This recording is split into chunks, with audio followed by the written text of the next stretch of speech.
Most men lose women not because they're not good enough, but because they don't understand what actually triggers attraction. You've probably been there. You treat her well, you respond fast, you're available. You do everything you think a good man should do. And then she pulls away. She stops texting. She becomes busy. Suddenly you're the one wondering what went wrong while she's out there moving on like you never mattered. It's not because she's evil. It's because no one taught you how women really respond to behavior. The truth is, attraction isn't logical, it's biological. And when you unknowingly hit the wrong switches, you turn her off without even realizing it. But here's the fix. Once you understand the 7 most common female weaknesses, you stop playing defense. You stop reacting. You start leading. This video isn't about tricks. It's not manipulation. It's about awareness. It's about using Stoic discipline and emotional control to flip the dynamic, to hold your power, to become the man she thinks about when she's alone. By the end of this video, you won't just hope she wants you. You'll know exactly what makes her want you and what makes her lose interest fast. Let's get into it. Number 1. Too many compliments kill attraction. Most men believe the fastest way to win a woman's heart is through endless compliments. You tell her she looks beautiful, you flood her photos with likes, you send heart emojis just to keep her attention. It feels polite. It feels like the right thing to do. But in reality, it kills attraction faster than silence ever could. Compliments are not the problem. The problem is when they're constant. Too much praise makes your words cheap, and women stop feeling their impact. Think about Mike, a 44-year-old from Chicago. After his divorce, he met Lisa, a 40-year-old interior designer. At first, things were going well, but Mike started every text with another compliment. "You are gorgeous. That picture is fire. I can't believe I get to talk to you." Within a week, Lisa wasn't smiling at her phone anymore. She was rolling her eyes. Not because she disliked compliments, but because they lost all meaning. They became background noise. Here's the truth. Women are surrounded by validation. Social media gives them 100 likes before noon. If your attention comes too easily, it doesn't set you apart, it makes you blend in. Once she knows you'll hand out praise for free, she no longer has to earn it. Stoic wisdom reminds us to value what's rare. Marcus Aurelius said, "The more we value things outside our control, the less control we have." When your need for her approval outruns your self-control, you hand her the steering wheel. What works better is anchored praise. That means your compliment is earned, specific, and tied to something she actually does. Let's say Lisa planned a night out with care. Instead of "You look amazing," Mike could have said, "I like how you thought through the details tonight." That shows effort. That shows he noticed something deeper than looks. Looks are common. Choices are rare. David, a 52-year-old widower from Texas, understood this by accident. He met Rachel, 46, through mutual friends. What drew Rachel in wasn't David saying she was pretty. It was when she calmed down a tense moment with her teenage son and David told her, "I respect how steady you are under pressure." That hit her harder than 50 generic compliments ever could, because it praised character. It showed presence. It made her feel seen. This is the shift you must make. Compliments are not candy you hand out every hour. They're tools to guide the connection. Praise effort, loyalty, and warmth. Hold back when she fishes for cheap validation. That doesn't mean punish her. It means you don't feed behavior that weakens respect. Your silence in those moments trains better than lectures. When you make your words rare and specific, they carry weight. Your approval feels premium, and when your approval has weight, so do you. If this makes sense, drop it in the comments right now. I earn my praise. And don't go anywhere, because up next, we'll uncover a simple mistake almost every man makes that quietly drains away his power, and you'll want to avoid it at all costs. Number 2. Attention makes you forgettable. Let's talk about attention, because this is where most men quietly lose their value without realizing it. Attention is like oxygen in a relationship.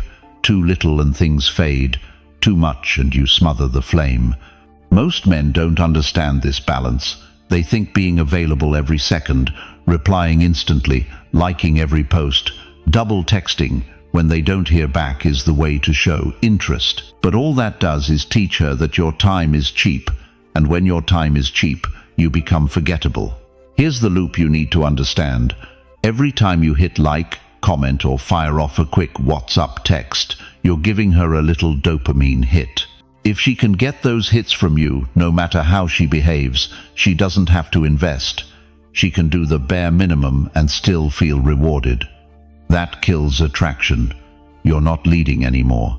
You're reacting. You've made yourself background noise. Now let's bring in some Stoic wisdom. Seneca wrote, "It is not that we have a short time to live, but that we waste much of it."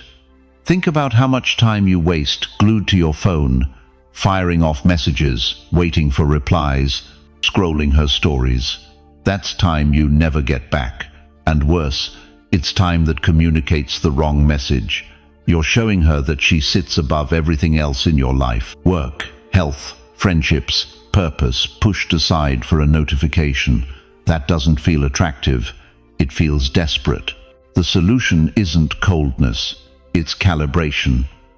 You have to align your attention with her effort.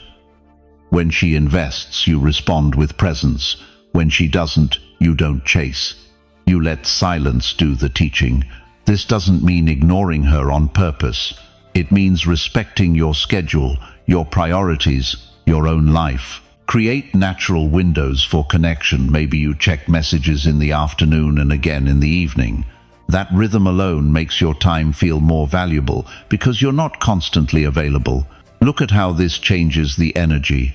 Instead of dripping out constant small talk, you send messages that move the story forward. This is fun. Thursday at 7, let's try that new Thai place. That shows purpose. That shows direction. Contrast that with the endless "hey" or "how's your day?" texts that don't build anything. Direction beats distraction every time. Attention also needs to shift away from the public stage. If most of your energy goes into reacting to her posts, leaving comments, boosting her online profile, you're just training her to chase an audience instead of intimacy. Real connection grows in private. A short voice note after a great date, a picture of something that reminded you of her, those carry weight. An avalanche of fire emojis does not. And when she tries to bait you, vague stories, jealous hints, little digs designed to see if you'll react, the worst thing you can do is take the bait. Most men rush to defend themselves, explain, or fight for reassurance. All that does is prove that she controls your center. The better move is steady and light. If she throws a jealous line, you keep calm and say, "If you want clarity, let's talk in person." You move the moment back into your frame. That calm is leadership. Marcus Aurelius put it simply, "You have power over your mind, not outside events." Realize this, and you will find strength. You can't control her moods, her posts, her little tests, but you can control where your attention flows. The man who spends all his energy feeding noise becomes invisible. The man who protects his attention, who gives it with intention, becomes unforgettable. So here's the principle. Reward investment, not noise. Attention should never be automatic. It should reflect your values. That's what turns it into something she actually respects. If this clicks for you, type it in the comments. I protect my focus. Stay with me, because next you'll see how a simple habit you might think is safe can quietly destroy the spark if you're not careful. Number 3. Predictable means replaceable. Comfort is nice, but comfort doesn't create chemistry. When a woman can script your every move, when she knows exactly what text you'll send in the morning or where you'll take her on Saturday night, the spark dies. Predictability kills attraction. And the dangerous truth is, when you feel replaceable in her eyes, you often are. Think about Paul, a 51-year-old accountant from Denver. After years of focusing on his career, he finally started dating again and met Karen, 48, a teacher. At first, Karen loved Paul's steady energy. He was kind, respectful, and consistent. But within 2 months, she knew his routine by heart. Every date was the same, dinner at the same restaurant, followed by the same drive home. Every morning text was identical. Good morning, hope you have a great day. Harmless? Sure. But exciting? Not at all. Karen began to feel like she was reading yesterday's newspaper again and again. The brain lights up with curiosity when there's some uncertainty. If everything is predictable, there's nothing left to anticipate. Attraction thrives on small sparks of mystery. And mystery doesn't mean lying or playing games. It means revealing yourself in layers at the right time, instead of dumping everything at once. Paul didn't realize that his good habits had turned into a script, and Karen stopped leaning in. She didn't lose interest because she disliked him. She lost interest because the story had no more pages. Now imagine if Paul had varied the pace. Some mornings he texted, other mornings he let the silence speak until lunch, and then sent something thoughtful. Some dates were dinners, others were walks at sunrise, or visiting a small art gallery in town. The difference is not in spending money, it's in showing a life that has variety, purpose, and edges. That keeps a woman guessing what's next, while still trusting who you are. Here's what Marcus Aurelius said: give yourself a gift, the present moment. When you live with presence, when your life is full with training, friendships, and creative pursuits, you naturally become less predictable. You're not waiting on her texts with nothing else to do. You're moving through your life with rhythm, and she fits into that rhythm. That's what makes you compelling. Look again at Paul. If he had stopped recycling the same lines and routines, if he had shown Karen different sides of his world, inviting her to a jazz night one week, cooking together at home the next, she would have seen depth. Instead of thinking, I know exactly what's coming, she would think, what's next? That small shift keeps attraction alive. So remember this. Predictable means replaceable. Reliability in your values is crucial, but monotony in your expression is deadly. Keep your word, keep your standards, but bring variety into how you show up. Don't let her read the whole book before the first chapter is finished. If this resonates, drop it in the comments. I live with variety. And stay tuned, because what comes next will challenge the way you've been handling conflict and why the way you've been reacting might actually be rewarding the very behavior you don't want. Number 4. Drama only rewards her. Here's something most men never realize. Every time you jump into the middle of drama, you're rewarding it. You think you're solving the problem. You think you're showing commitment. But what you're really doing is teaching her that chaos is the fastest way to get your attention. If every tear, every late-night argument, every cold shoulder earns her more of your energy, then expect more of it. Because whatever behavior gets rewarded will always grow. This doesn't mean she's manipulative or evil. Most of the time, it's unconscious. But relationships work like training. If conflict brings connection, she'll reach for conflict whenever she feels distance. Over time, the relationship starts to run on fire instead of calm. That's why so many men wake up wondering how things got so chaotic. They didn't set the standard. They kept paying out attention to the very thing they wanted to stop. The Stoics understood this well. Epictetus once said, "It is not things themselves that disturb us, but our judgments about them." The storm is not the problem. It's your reaction that fuels it. When she throws accusations or plays silent games, your frantic explaining, defending, or begging only adds oxygen to the fire. The smarter move is to step back and control your own response. If calm is the climate you want, then you have to stop rewarding heat. So how do you do this? First, change the timing of your attention. Don't give peak energy in the middle of peak emotion. If she unloads a wall of blame at midnight, you don't need to write paragraphs back right away. You can wait until morning and reply with something simple and steady. I want to talk when we can be calm and clear. I'm free tomorrow at 6. Notice the difference. You're not ignoring, you're redirecting. You're showing that your presence is available for respect, not chaos. Second, reward maturity as soon as it appears. When the tone shifts, when she shows openness, that's when you give warmth and attention.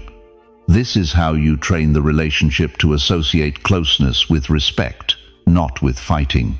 Over time, she starts to realize that drama gets her nothing, while composure gets her everything. The fear most men have is, won't I lose her if I don't engage? The answer is no. You'll lose the version of the relationship that depends on chaos, and that's a version you shouldn't want anyway. What replaces it is either a calmer, healthier bond or your freedom. Both outcomes are wins, because respect is the foundation of desire. Without it, romance collapses into cycles. With it, connection can grow. Marcus Aurelius said, "You have power over your mind, not outside events. Realize this, and you will find strength. The storm will happen, but you get to decide if you fuel it or starve it. When you stop paying attention to every flare-up, when you set clear standards and keep them, the fire runs out of air. That is leadership. That is how you protect your peace and protect your desire at the same time." If this speaks to you, write it in the comments. I control my reactions.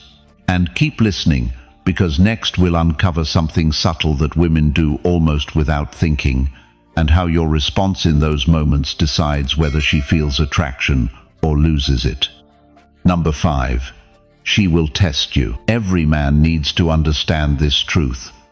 She will test you, not because she hates you, not because she wants to hurt you. She will test you because she needs to know who you really are under pressure. These tests are not random, they're questions in disguise.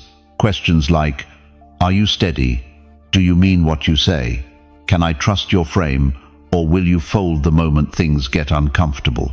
Most men fail these tests because they react instead of leading. They over-explain, they get defensive, they chase reassurance, or they give in just to keep the peace. And the problem with that is simple. The moment you perform for her approval, you've shown that your center lives outside of you. That's when respect starts to slip.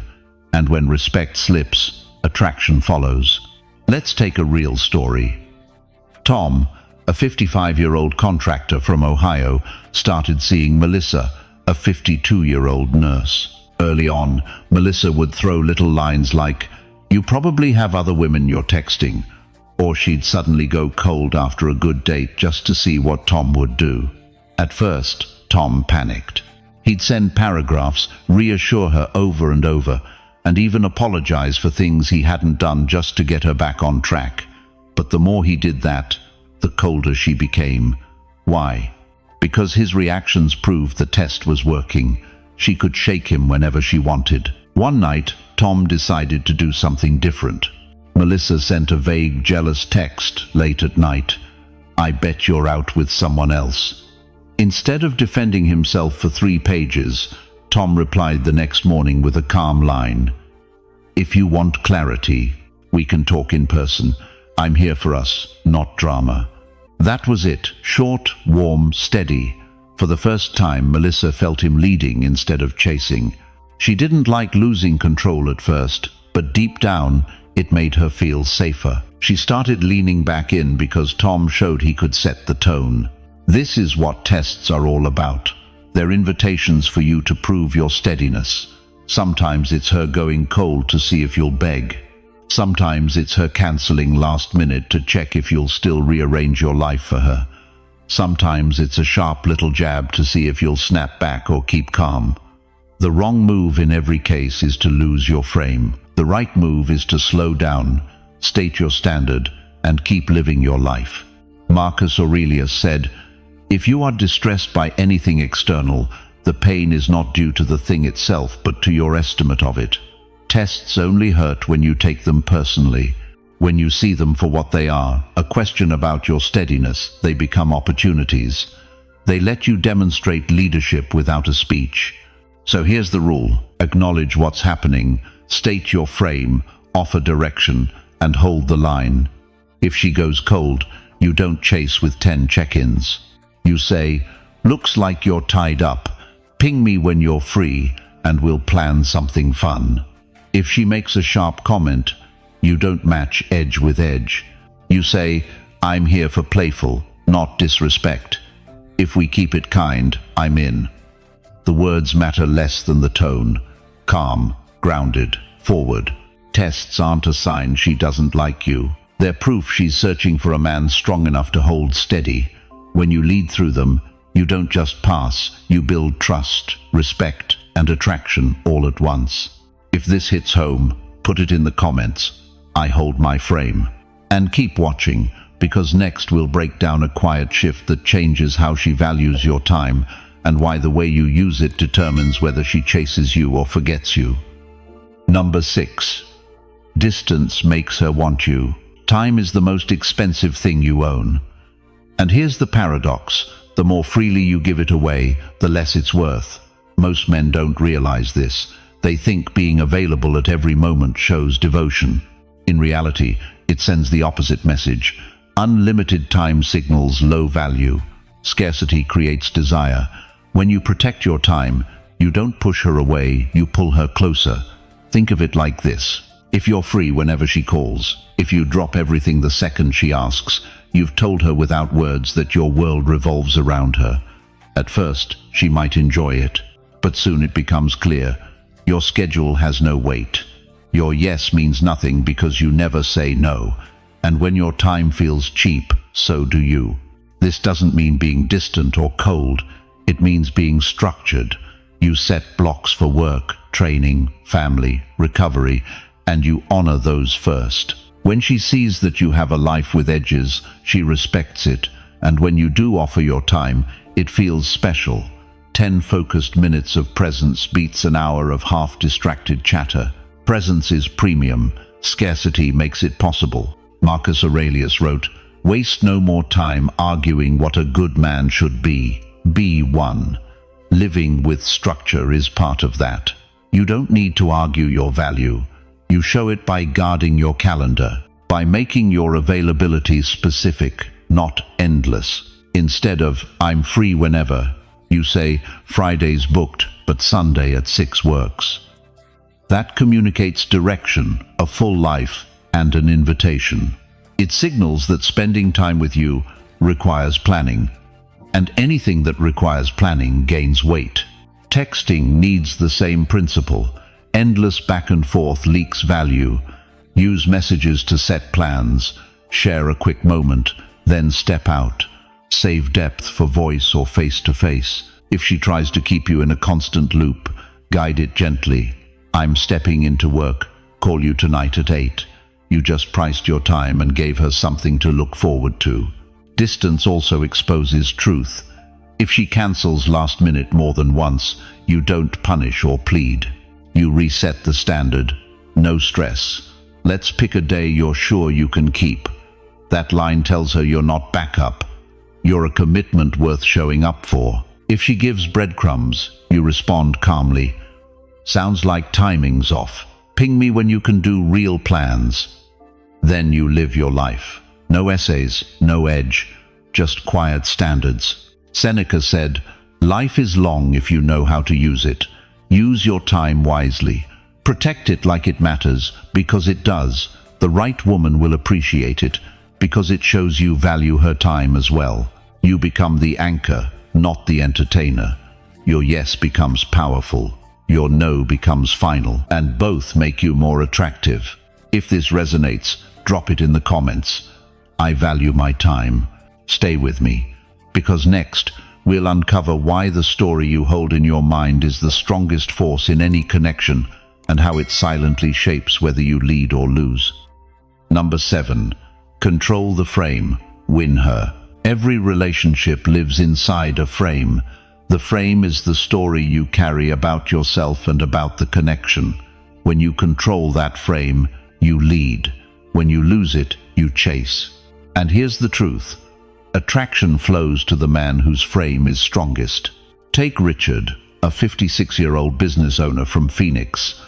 He started dating Angela, 51, a fitness instructor. Angela had a fiery personality, late texts, playful jabs, mood swings that could catch Richard off guard. At first, he tried to fight fire with fire. When she showed up 20 minutes late, he snapped at her. When she teased him about talking to other women, he launched into long defenses. Each time, he thought he was standing up for himself. But what Angela felt was chaos. He was reacting to her frame instead of holding his own.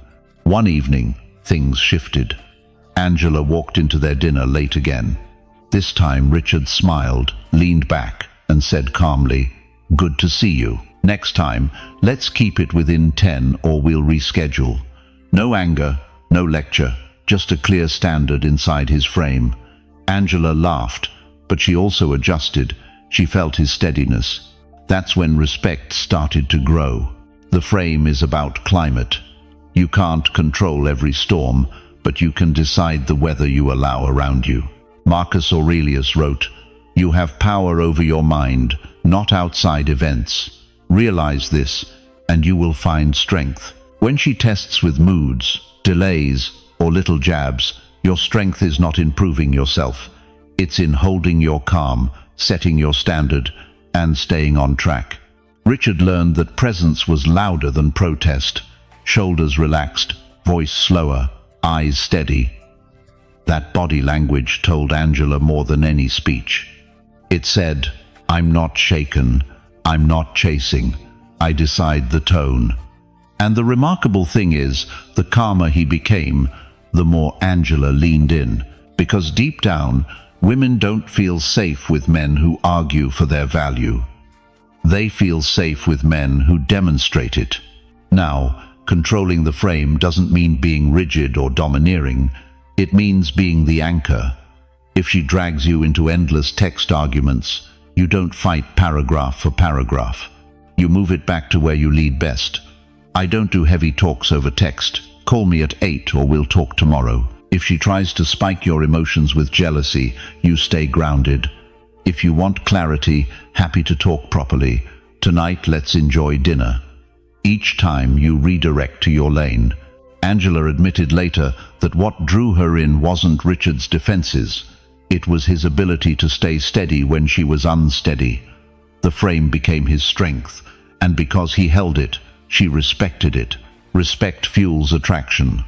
Without it, you spiral into chaos. With it, you become the gravity that keeps the connection alive. So remember this, you don't have to argue for your worth. You don't have to chase to prove yourself. You have to control the frame. Your calm no is more powerful than a desperate yes. Your standards say more than your speeches.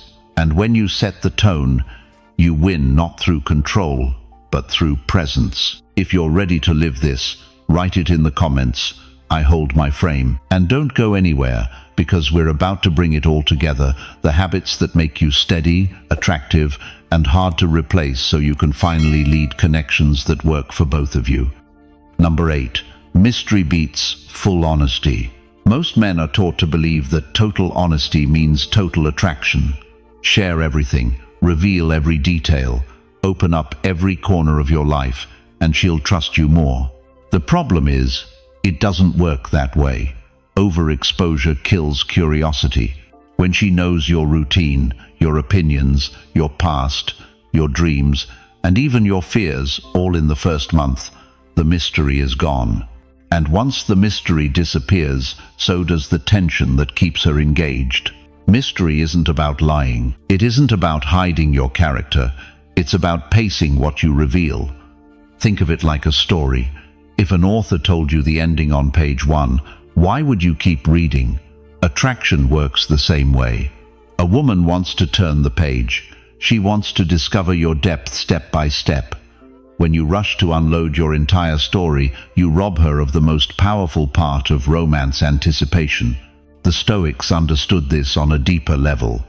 Seneca once wrote, "To be everywhere is to be nowhere." If you make yourself too available, too obvious, too explained, You stop being compelling.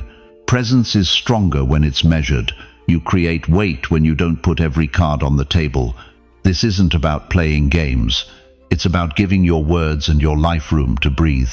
Consider how this plays out in everyday dating. A man who answers every text within seconds, who tells every detail about his past relationships on the first date, who explains his entire daily schedule by the second week he thinks he's being transparent. What she feels is that she has nothing left to learn. Compare that to the man who replies when he's free, not immediately, who shares a story when it fits the moment instead of dumping it all at once, who listens more than he explains. He's not hiding, he's creating rhythm. That rhythm builds curiosity. Marcus Aurelius said, "The soul becomes dyed with the color of its thoughts." If you think scarcity means loss, you'll overshare and over-explain because you're afraid she won't stick around. But when you think like a Stoic, you realize scarcity creates value. When you give pieces of yourself gradually, she colors in the picture with her own curiosity. That picture is always more powerful than a flood of details she didn't ask for. This doesn't mean you should be distant or closed off. It means you pace the revelation of who you are. Instead of saying, "Here's everything about me," you allow her to earn the deeper layers. She learns your sense of humor in one chapter, your discipline in another, your ambition in another. Each discovery feels like progress. Each moment of patience keeps her leaning forward. That's how you sustain attraction long after the initial spark. Think of mystery as respect for yourself and for her. Respect for yourself because you're not desperate to be fully known instantly. Respect for her because you're letting her enjoy the journey. You're not forcing intimacy. You're allowing intimacy to grow naturally. So here's the truth. Full honesty on day one doesn't make you strong. It makes you predictable. Measured mystery, delivered with confidence and steadiness, makes you unforgettable. That's the balance. You're not playing hard to get. You're living a life worth discovering and letting her discover it in time. If this lands with you, type it in the comments. I protect my mystery.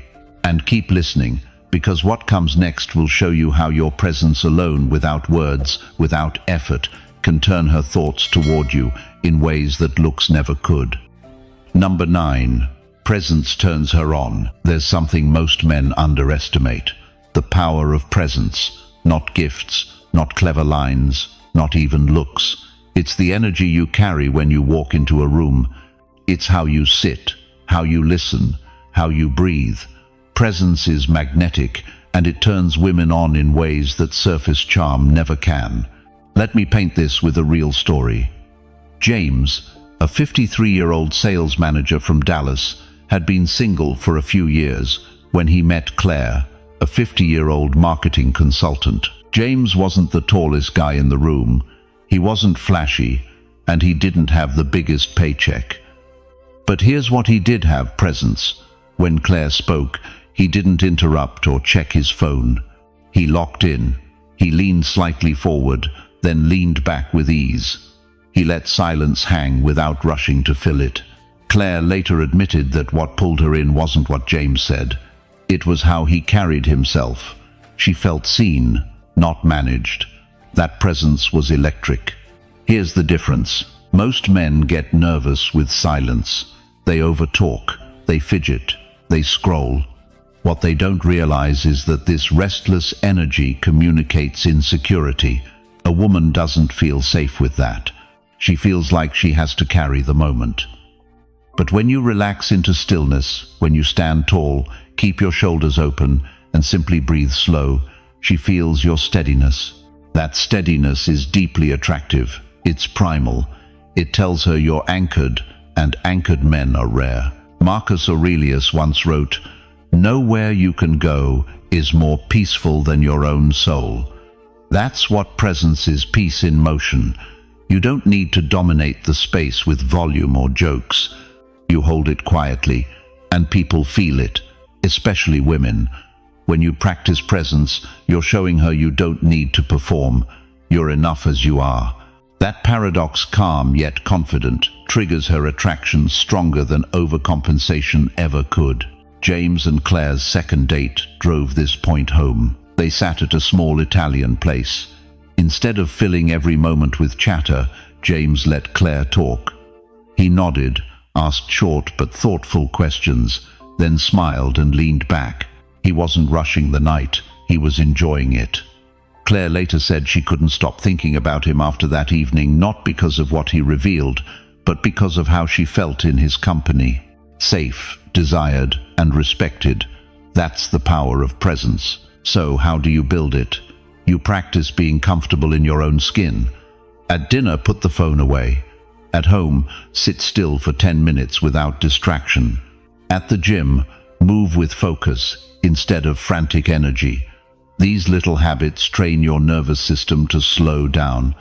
And when you show up on a date or in a relationship, that training speaks louder than your words. Presence is rare in a world addicted to noise, and because it's rare, it's sexy. A man grounded in his own rhythm doesn't chase approval.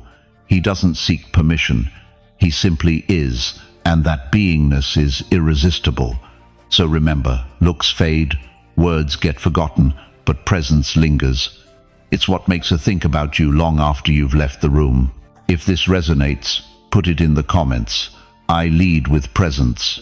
And stay tuned, because the final piece ties everything together, showing you why walking away with quiet strength is the ultimate power move in any connection. Number 10. Walking away builds power. There's a point in every relationship where words don't matter anymore. You've talked, explained, reassured, maybe even argued, and still nothing changes. That's the moment where most men lose themselves. They cling harder, send longer texts, beg for clarity, and trade their dignity for attention. But here's the truth. Nothing shifts the dynamic more than the decision to walk away. Walking away is not about punishment. It's not about playing hard to get. It's about showing that your value is not tied to her reaction. When you remove yourself, you remind both of you that you are a complete man with or without her. That's power, not because she fears losing you, but because she respects the fact that you're not willing to lose yourself. Think about how much energy men waste trying to fix things that can't be fixed in the moment. You explain for hours, hoping she'll finally see your side. You rearrange your schedule again and again to prove your devotion. And what does it get you? Less respect, less attraction, and more chaos. Walking away breaks that cycle. It signals that you refuse to reward behavior that drains your worth. The Stoics understood this long before modern dating. Epictetus said, "The more we value things outside our control, the less control we have." You cannot control her moods, her interest, or her choices. You can only control where you stand. Walking away is the ultimate act of self-control. It says, I choose peace over chaos, clarity over confusion, dignity over desperation. And here's what makes it so effective. Distance resets perspective. When you're always available, she can't see your value clearly. But the moment you're gone, the absence hits. The energy shifts. She starts to realize the difference between the man who calmly walks away and the crowd of men who chase harder when challenged. That contrast is unforgettable. Let me illustrate this through a common scenario. A man keeps pouring himself into a relationship where every conversation turns into conflict. He's drained, but he stays, hoping she'll notice his effort. She doesn't. She notices his weakness. Now picture the same man saying, I care about us, but I won't fight in circles. When we can talk with respect, I'm here. Until then, I'm stepping back. He leaves the room. He doesn't argue. He doesn't defend. And suddenly the script flips. She's left with silence, with time, with the weight of his absence. That absence speaks louder than 1,000 pleas. Marcus Aurelius reminded himself daily, you have power over your mind, not outside events. Realize this, and you will find strength. Strength is not shown in chasing, it's shown in restraint. Walking away is restraint in its purest form. It's choosing to hold your ground instead of giving it away piece by piece. And here's the paradox. The moment you stop trying to keep her is often the moment she starts trying to keep you. Not always, and that's fine. Because walking away is not about manipulating her return, it's about securing your value. If she comes back to a stronger, steadier man. If she doesn't, you still walk forward with your dignity intact. Either way, you win.